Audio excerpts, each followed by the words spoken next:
Are we all set then? Yes, we're set. Okay. Patty, are you playing a prelude? Or, or do you feel like you're done with the prelude?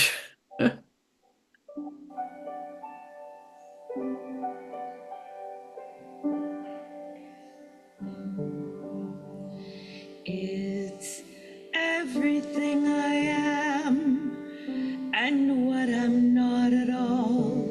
I'm trying to be. This is the part where I spit it all out and you decide what you think of me.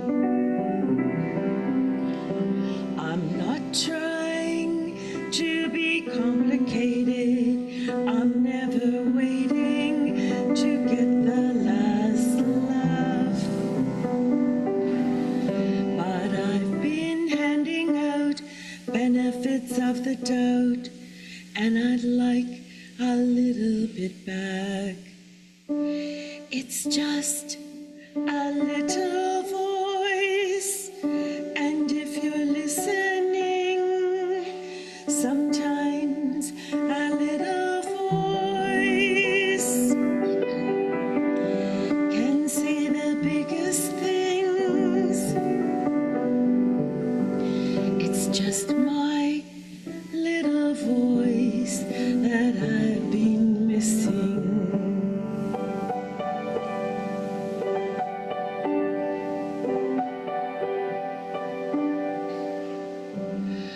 Looking over the precious moments hurts, don't it?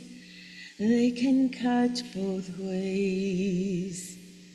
No amount of remembering better things won't make the bad ones go away.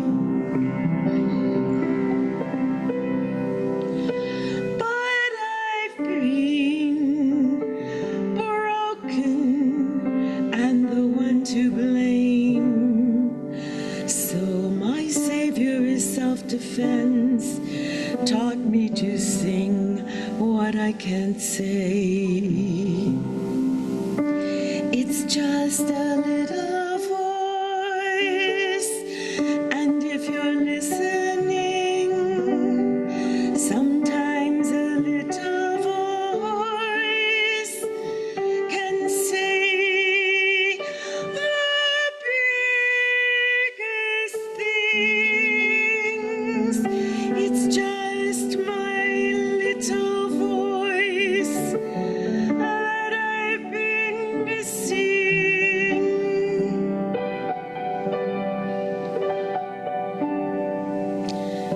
It's just my little voice that I've been missing.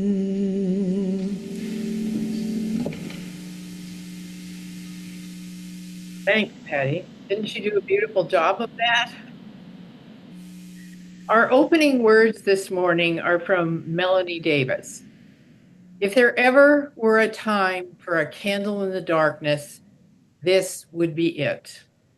Using a spark of hope, kindle the flame of love, ignite the light of peace, and feed the flame of justice.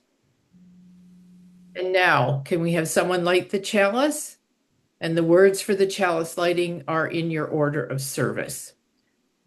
May the light we now kindle inspire us to use our powers to heal and not to harm, to help and not to hinder, to bless and not to curse, to serve you, Spirit of freedom. And our first hymn this morning, keeping with our theme, is hymn number 149, Lift Every Voice and Sing.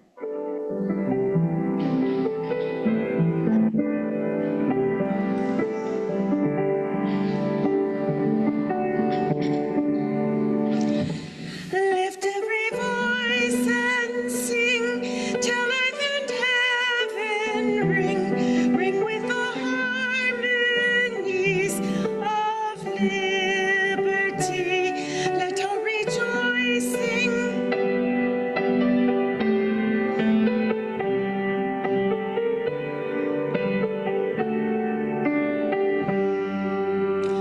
Sing a song full of the faith that the dark past has taught.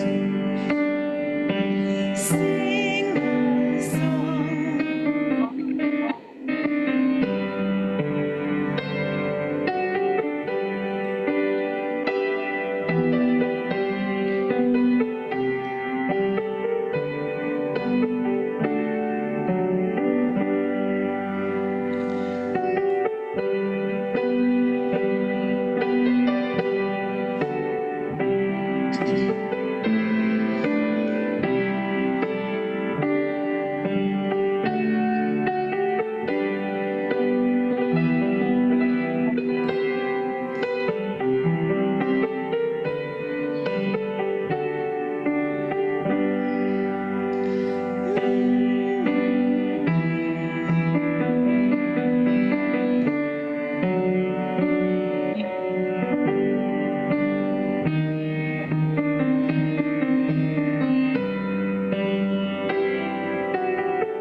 Our responsive reading this morning is number 464, and it is titled, "And Then."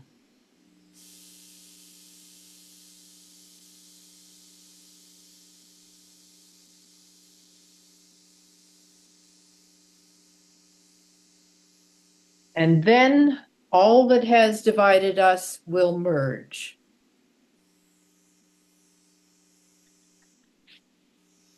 And then the softness will come to a world that is harsh and unkind. And then both women and men will be strong.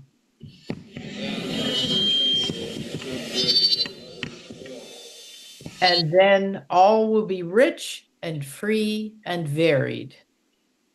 And then the greed of some will give way to the needs of many. And then all will share equally in the earth's abundance. Then all will care for the sick and the weak and the old. And then all will nourish the young. And then all will share in life's creatures. And then all will live in harmony with each other and the earth. And then everywhere will be called Eden once again.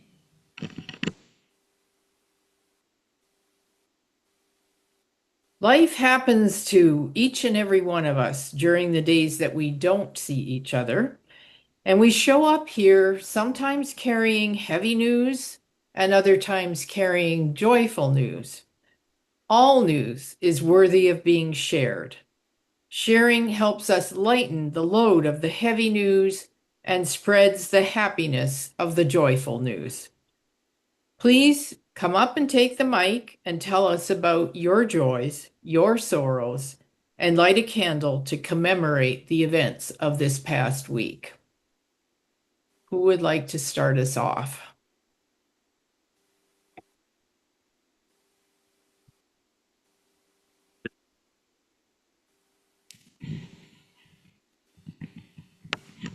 I just wanted to thank everybody who volunteered to help out with the GD graduation. You guys make my life so easy. I don't even come upstairs. I go downstairs. I know everything's taken care of. It was wonderful. Thank you.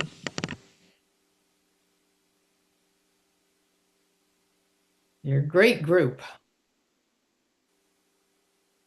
Go Team UU. I just wanted everybody to really take a look at the trees in the front of the church. They are so beautiful this year, and we walk past stuff like that all the time and don't notice it, but they're gorgeous. And I walked up to one of the trees, and there's so many bees in the tree, and it's just wonderful. It made me very happy. Pictures of them, which I will doctor up and post somehow over to Erica. Great. Sorry, I'm missing that.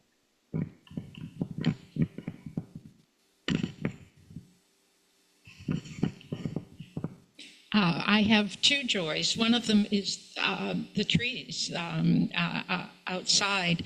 I'm taking a picture and I'm sending it off to Peter because many years ago we had a huge tree out there and Peter said we needed to cut it down, and I'm a tree hugger and I thought, oh no, we can't cut the tree down. Well, he was right. It was old. It needed to come down, but he was always so disappointed because these trees never flowered the way they said they would, and this year. And so I want him to see the flowers because he was right. I don't know why, but they weren't flowering the way. And this year, maybe it was all that rain we suffered through. Who knows? So that is one joy. And my other joy is that my grandson or daughter, depending on how she identifies, got a job and would not have gotten the job without the county organization Source One. And for someone who enjoys gaming, they got him a job at the visitor center right down by the falls. It used to be the OxyChem building, the big tall one, all glass. On the second floor, the gaming floor. I mean, he feels, talk about an attitude change. And this has just been wonderful.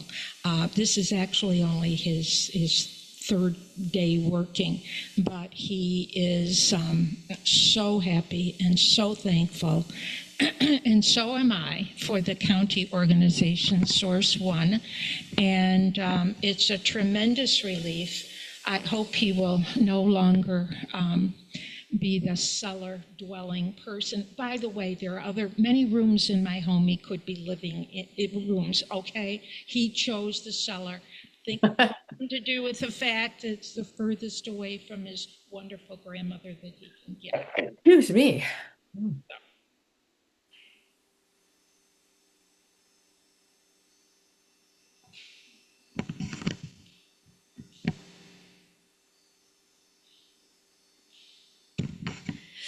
Good morning. So a couple years ago when I was exercising, I got plantar fasciitis, and it was painful and it would hurt in the morning and then it would go away in the afternoon and I would exercise more, and that just kind of made it worse. So Friday morning I woke up and my foot was starting to get the pain again. So I rested all yesterday or Friday and Saturday. I didn't exercise, didn't do anything, and used ace bandages on both my feet, and I woke up today with no pain, so that's cool. And then yesterday, this is like my big joy. We went to the Sabres game. We watched it it was $5 a ticket to go watch it on the Jumbotron, and it was Emerson and Abby's first experience, and it was just so joyful. When they scored their second goal, I was like, it was just nuts in there, like a home game. I accidentally hit his chest too hard. Like, I didn't even know that I was doing it, but I hit him too hard and he started crying, and I thought he was crying because of the noise. And then afterwards he told me, "You hit me so hard, Mom." And I didn't even know that I hit him at all. And then it was too loud, but we went down to the account services and we got him some earphones, so it was good for him because it was just so loud in there and it was so crazy. And they scored 8 times and he was standing on his seat cheering, and it was just like, I'm so glad that was his first experience. Like, it was just so joyful and fun. Great.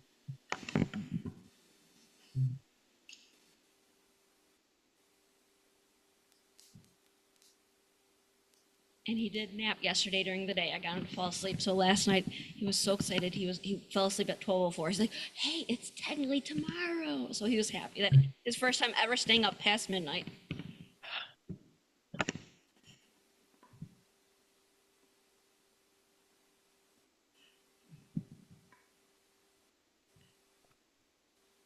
Do we have any other joys or concerns?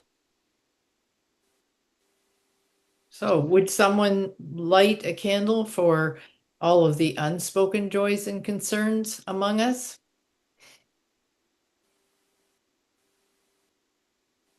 Thank you.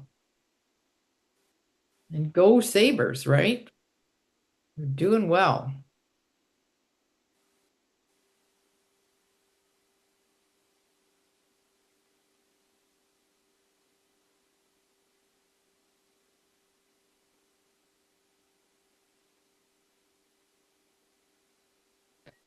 The weekly offering honors the efforts we all make to keep the doors of our church open and welcoming to everyone who passes through them. Please give generously to support our mission to become a welcoming congregation for all, no matter where you are from, who you love, or what you believe in.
Spirit of life, come unto me. Sing.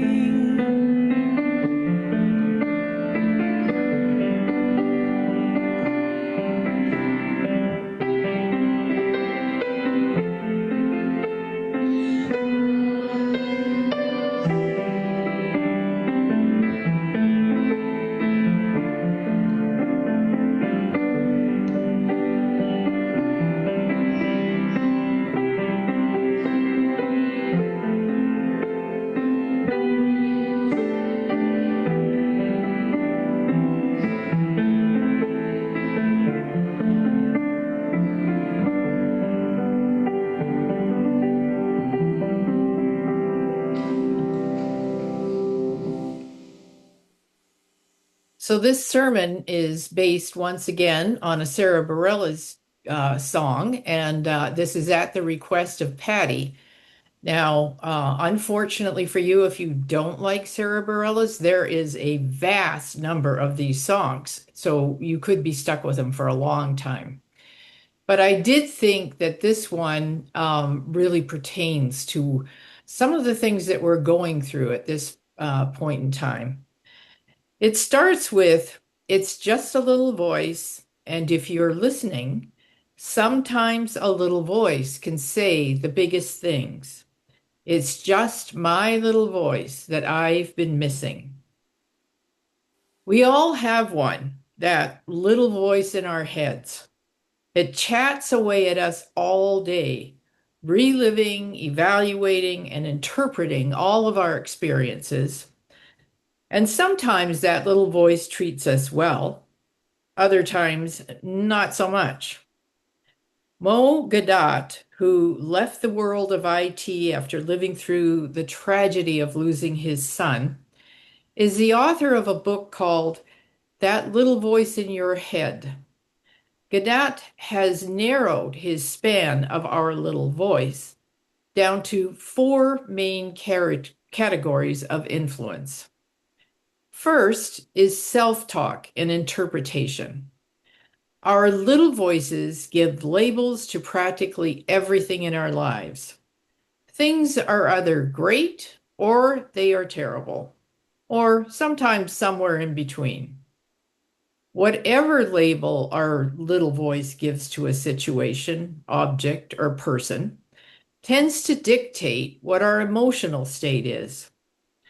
How many times have you read or heard, "You can't control what happens or how other people act, but you can choose how you react"? Most of the time, our reaction has to do with an emotion, It's either surprise, joy, sadness, or anger. And most of the times we forget that we have a choice as to what that emotion is going to be.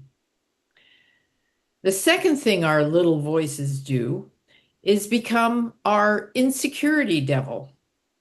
This is the critic who reminds us of our doubts and fears and warns us to stay in our comfort zones, because if we get out of them, someone, including our own little voice, is going to judge us.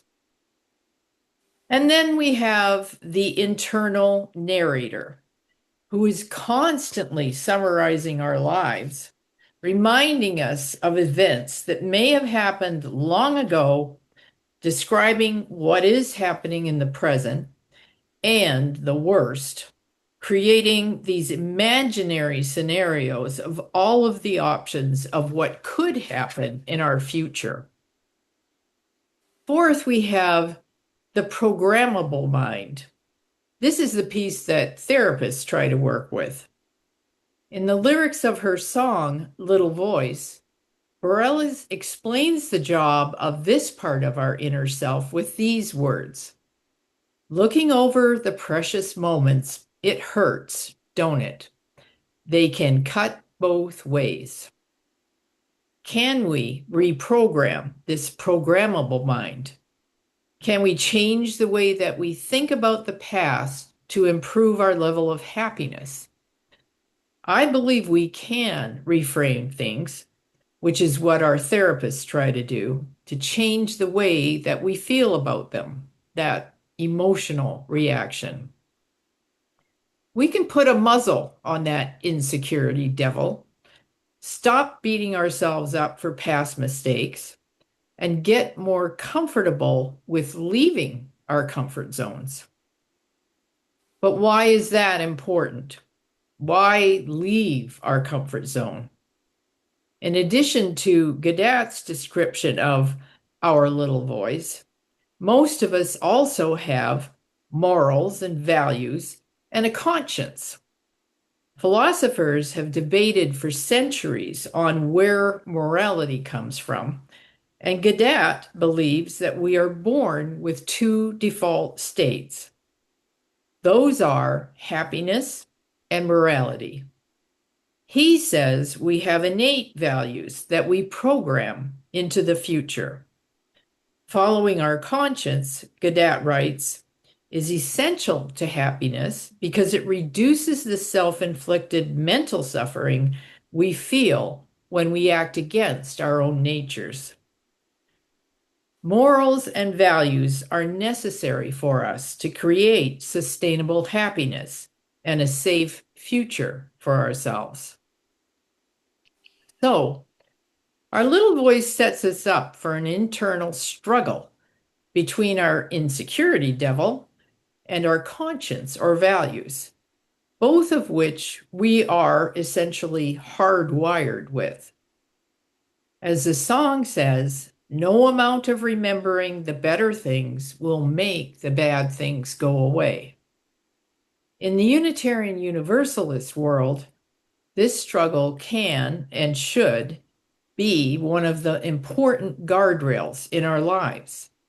It goes hand in hand with our UU values, particularly on social justice. The UUA defines social justice as a central expression of our faith, and social justice action is a spiritual practice rather than just a political one. Our philosophy tells us social justice is intertwined with our ethics. Social justice, according to the UUA, has several facets, including racial justice, building a democracy that protects the marginalized, focusing on environmental sustainability, and working for inclusion and rights for the LGBTQ plus community. Just as Gadat advocates for our inner series sense of morality, Unitarian Universalism supports the 19th century Unitarian minister Theodore Parker's statement, "I do not pretend to understand the moral universe. The arc is a long one, but from what I see, I am sure that it bends toward justice." Well, my friends, though we may practice our faith in the belief that humanity will innately bend toward justice, at this point, the arc looks to be very long, and you are faced with a challenge. Can we get out of our comfort zones and work to ensure that arc does bend toward justice? Every social justice cause that Unitarian Universalism upholds is under threat. Racial justice, most blatantly, for example, 2 Black Army officers were recently passed over for promotions, which would have made them 1-star generals. These were promotions that they should have been awarded based on merit. 2 women officers were also passed over, incidentally. Democracy. What could be a bigger threat to our democracy than redistricting the voting blocks of individual states? Environmental justice. Our country just paid $2 billion to shut down wind farm projects and is placing its support behind coal mining.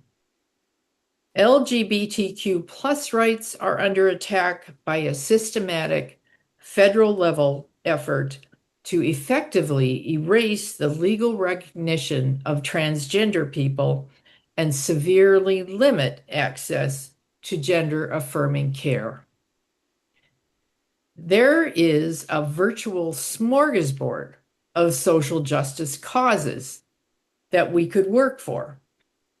Access to health care, housing affordability, women's rights, cuts to SNAP that threaten access to food for the poor, cuts to education and research, immigration.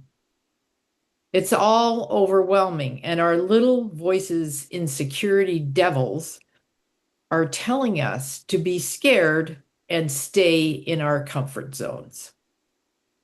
I have seen this in action at firsthand at my church in Cleveland. We have a small food bank. We have an annual event each year called Earth Fest, where we recognize environmental organizations in Ohio. We have an Undoing Oppression group and a social justice committee. But we also have 460 members who are worried about our democracy. Many of them do not feel we are doing enough to protect that democracy, given the times that we're living in. So a couple of months ago, an artist named Kathleen Russell came to our board with a proposal to put styrofoam tombstones with the names of those who have been killed by ice or lost their lives in other ways due to ice on our front lawn. The project is called The Price of Ice. When Kathleen first came to us about 2 months ago, there were 39 tombstones. Now there are 55. The board asked for more details because basically this is a signage project, and before any signs can be displayed on our church property, the congregation has to vote to agree with the concept of the signs. After the board's first questions were answered, it was decided that we would take the project to a congregational vote. Did I mention we have a child care center on our campus? Word got out about this vote, and letters from the parents, not members of the church, started coming. They were afraid for the safety of their children. Some even thought that the sight of the tombstones would traumatize their children. Now, safety is a concern, but the church is locked during the day, and we have cameras in operation during the time the children are at the daycare center. Also, what makes us so sure there would be a negative backlash to this project in our neighborhood? The insecurity devils have come out in full force, but so have those who believe in the arc toward justice. And by the way, one of the parents of these children in the child care center told our senior minister that he should just put the kibosh on the project. This person obviously does not understand that Unitarian Universalism is a democratic organization. It's not up to the senior minister to make those kinds of decisions. The vote has been postponed until we get some answers about insurance and legal issues. So I'll let you know the outcome, probably in June. In the meantime, back to our dilemma. What can we do to ensure the arc of humanity bends toward justice? How do we fight our own insecurity devils? Well, the UUA has come out with what they call the social change map. This map fits very nicely with our values, with love being at the center of those values. The map defines 10 different traits human beings fall into in their approaches toward attacking social justice issues. In shortened form, and I'm shortening this a lot, there are weavers who connect people, ideas, and movements. There are experimenters, innovators who take risks. Frontline responders, who are the organizers. There are visionaries, ideas people. There are builders to implement the ideas. There are caregivers who nurture and nourish the people in the community. There are healers who look after those who have been traumatized by oppression. And there are disruptors who take risks to shake up the status quo. And there are storytellers who share community experience through their stories and art. And there are guides who teach, counsel, and advise. So there are 10 different ways to take an active role in social justice. You can take the winds out of your insecurity devil's sails by choosing one which doesn't threaten your comfort zone too drastically. Or, if you want to shake things up, go wild. Choose to be a disruptor. If you are a storyteller, write your congressman or send letters to the editor of the Buffalo News or the Niagara Gazette. Let your little voice speak through the power of the pen. It's especially easy to do that if you download this app called 5 Calls, Contact Your Congress. This is a free open source civic action app that streamlines the process of calling your representatives in Congress and helps you advocate for causes you care about. How can your insecurity devil find a problem with that? If you're a frontline responder, organize a protest. If you're a visionary, think about designing a banner for the church that says what we stand for. And if you are a builder, get that banner produced and hung up. Here's a kind of novel idea. Our church has a craft community. I thought this was a little odd when I first found out about it. But now, what the heck can a craft group do that says something about social justice? Well, I'll tell you what they do. They knit huge, colorful scarves that they use to wrap the pillars in front of the church for Pride Week. That's what they do. Doing nothing goes against our innate sense of values and our conscience. There's a smorgasbord of injustices to fight, and there's a smorgasbord of existing organizations where we can volunteer.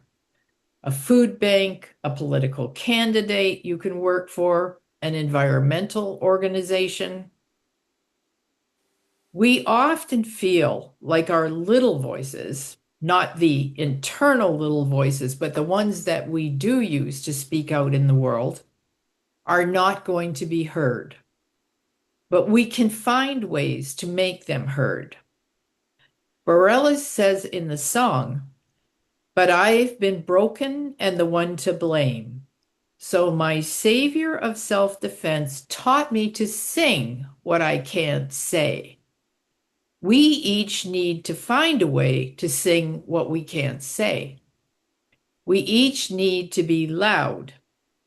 We've been handed the mountaintops to sing from, and we still don't, Bareilles says.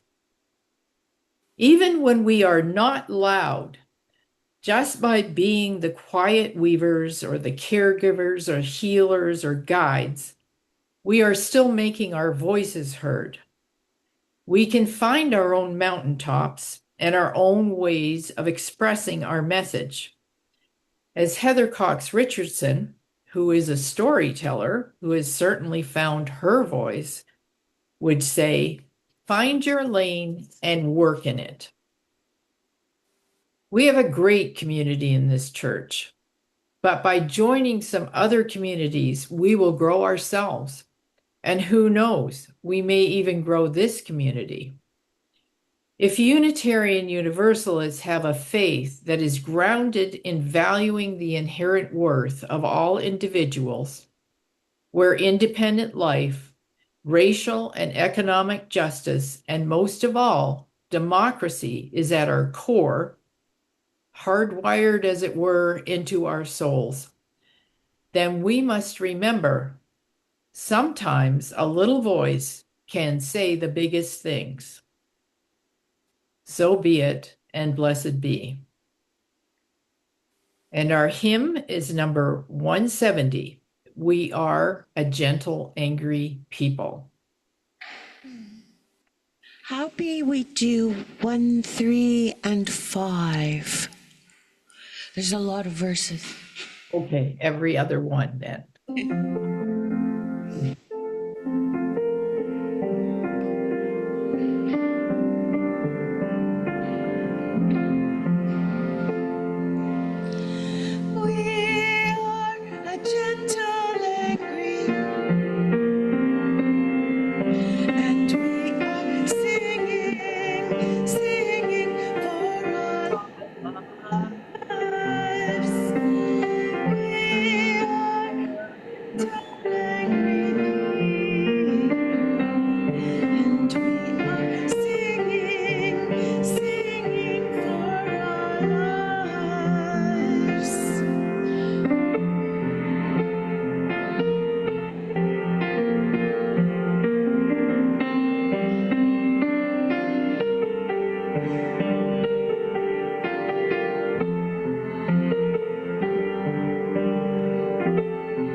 Do we have any announcements this morning?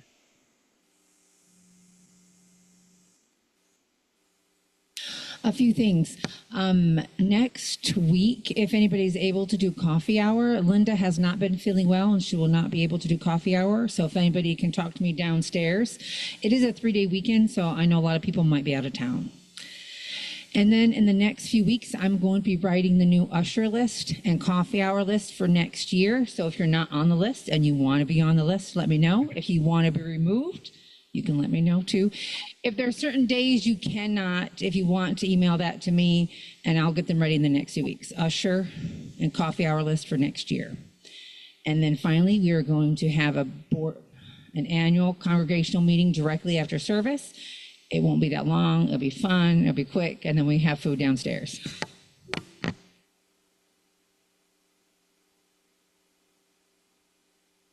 Anyone else? No, Erica's the main announcement giver. Okay, we have closing words from Rebecca Savage. We have come to the end of our service, but not our calling in the world. We close our time together with the humble reminder that justice and equity are our spiritual practices to embrace. Each day, every day, we are blessed to be the embodiment of what is possible when justice and equity ground us in all that we do. May we go forth with the light and warmth of our chalice in our hearts until we are together again. And will you join me in the words for extinguishing the chalice? We extinguish this flame, but not the light of truth or the warmth of community. These we carry in our hearts until we are together again.